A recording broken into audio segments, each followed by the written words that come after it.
Mushroom masala curry రైస్లోకైనా రోటీస్లోకైనా చపాతీస్లోకైనా pair up చేసుకొని తింటే taste అదిరిపోతుంది. ఈ మష్రూమ్ మసాలా కర్రీ ఎలా ప్రిపేర్ చేశానో తెలుసుకోవాలంటే వీడియో ఎండ్ వరకు చూసేయండి. అండ్ మన ఛానల్ని ఫస్ట్ టైం కనుక ఎవరైనా చూస్తూ ఉంటే ఛానల్ని సబ్స్క్రైబ్ చేసుకొని వీడియోని అయితే లైక్ చేయండి. ఈ మష్రూమ్ మసాలా కర్రీని అయితే సింపుల్గా 1 pan మసాలాతో అయితే చేసేయచ్చు. టేస్ట్ అయితే సూపర్ ఉంటుంది. ఎలా తయారు చేసుకోవాలో చూసేద్దాం, చేయండి. ఫస్ట్ అయితే ప్యాన్ పెట్టుకుని ఆయిల్ హీట్ అయ్యాక అందులో పొడుగ్గా కట్ చేసుకున్న ఆనియన్స్ అయితే యాడ్ చేసుకోవాలి. తర్వాత అందులో గరం మసాలా కోసం అయితే యాలక్కాయలు, లవంగం, దాల్చిన చెక్క ఇలా బిర్యానీ స్పైసెస్ అయితే యాడ్ చేసుకోవాలి. తర్వాత చిన్నగా కట్ చేసుకున్న అల్లం ముక్కలు కూడా యాడ్ చేసుకొని బాగా ఫ్రై చేసుకోవాలి.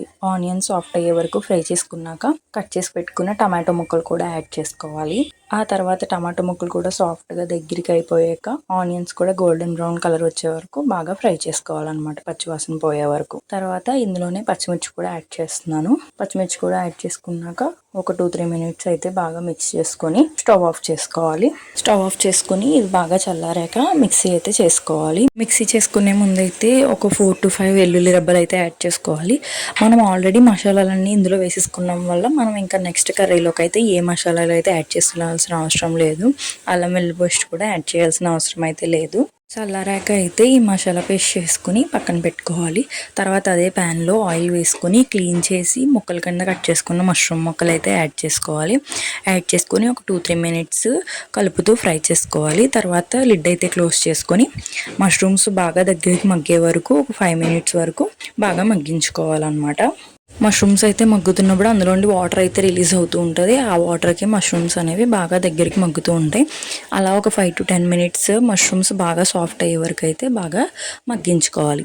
తర్వాత మష్రూమ్స్ అన్నీ బాగా మగ్గిపోయాక వేరే ప్లేట్లోకి తీసుకొని పక్కన పెట్టుకొని మళ్ళీ అదే ప్యాన్లో ఆయిల్ అయితే యాడ్ చేసుకొని మనం ముందుగా చేసుకున్న మసాలా పేస్ట్ అయితే యాడ్ చేసుకోవాలి. మసాలా పేస్ట్ ఎక్కువసేపు ఏం వేగక్కర్లేదు, జస్ట్ ఒక 3 minutes వరకు వేగితే చాలు. ఎందుకంటే ఆల్రెడీ మనం అన్నీ వేపే కదా మసాలా చేసుకున్నాం. సో మసాలా పేస్ట్ అయితే యాడ్ చేసుకుని 2-3 minutes బాగా కలుపుకుంటూ ఫ్రై చేసుకోవాలి.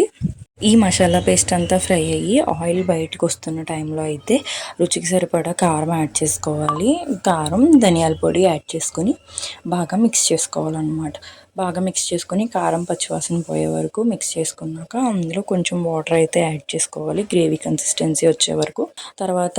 తర్వాత టేస్ట్కి సరిపడా సాల్ట్ అయితే యాడ్ చేసుకొని బాగా మిక్స్ చేసుకోవాలి. తర్వాత అందులో మనం ఆల్రెడీ ఫ్రై చేసుకుని పక్కన పెట్టుకుని మష్రూమ్స్ అయితే యాడ్ చేసుకొని బాగా మిక్స్ చేసుకోవాలి. ఆల్రెడీ మష్రూమ్స్ వేయించాం కాబట్టి ఎక్కువ టైం అయితే పట్టదు ఉడకడానికి. తర్వాత బాగా మిక్స్ చేసుకొని గ్రేవీ అంతా దగ్గరికి అయ్యాక అందులో కట్ చేసుకున్న కొత్తిమీర, కరివేపాకు అయితే గార్నిష్కి యాడ్ చేసుకొని బాగా మిక్స్ చేసుకుంటే మన టేస్టీ మష్రూమ్ మసాలా కర్రీ అయితే రెడీ అయిపోతుంది. ఈ మష్రూమ్ మసాలా కర్రీ అయితే పులావ్స్లోకైనా, రైస్లోకైనా, రోటీస్లోకైనా, చపాతీస్లోకైనా వాట్ నాట్ అని చెప్పచ్చు, దేనికైనా సరే పేరప్ చేసుకొని తింటే టేస్ట్ అయితే ఎక్సలెంట్గా ఉంటుంది. ఇదే రెసిపీ మీరైతే ట్రై చేసి ఎలా వచ్చిందో కామెంట్స్లో అయితే చెప్పేయండి. టేస్ట్ సూపర్గా ఉంటుంది. అండ్ నా వీడియో కనుక నచ్చితే వీడియోని లైక్ చేసి మన ఛానల్ని అయితే సబ్స్క్రైబ్ చేసుకోండి. ఇంకా ఇలాంటి ఎన్నో కుకింగ్ వీడియోస్ అయితే నా ఛానల్లో ఉన్నాయి. ఒకసారి విజిట్ చేసి వీడియో నచ్చితే లైక్ చేయండి.